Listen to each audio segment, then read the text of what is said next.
Hi, my name's Ian, I'm from Landsweeper, and today I've got Tom Kingsley with me from Malemba. Nice to meet you. You've recently engaged with Landsweeper in terms of integration. Correct.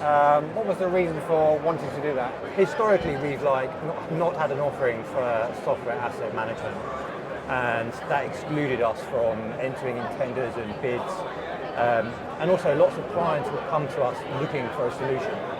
And we're an IT service management software supplier. Yeah. And whereas now we wanted to partner with someone who was, established in the business, and it meant we could go into a lot more tenders and offer out more of a solution.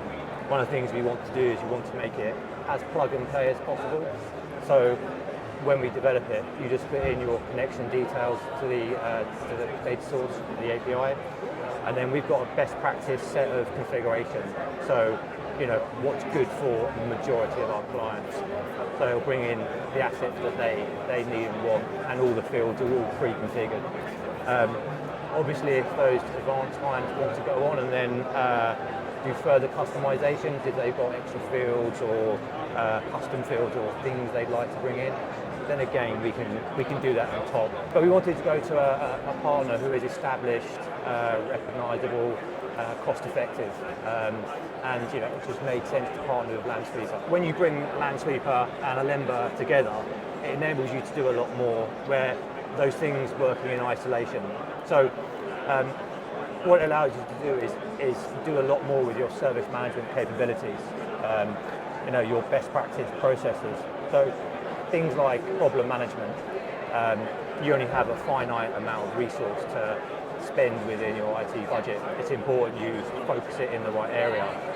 And I've been sat there in the past where you're trying to look for trend analysis and what assets are having regular issues.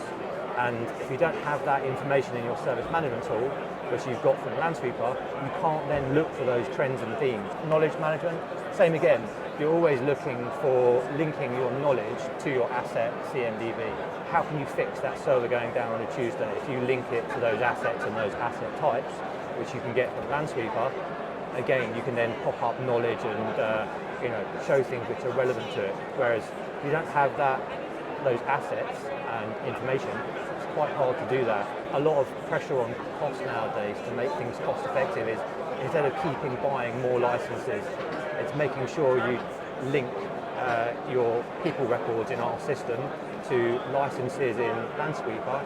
And when that person leaves, so your leaver process, you then harvest that license back again. So you're not, continuing to spend. Bringing the two systems together gives you so much more kind of power to do those things.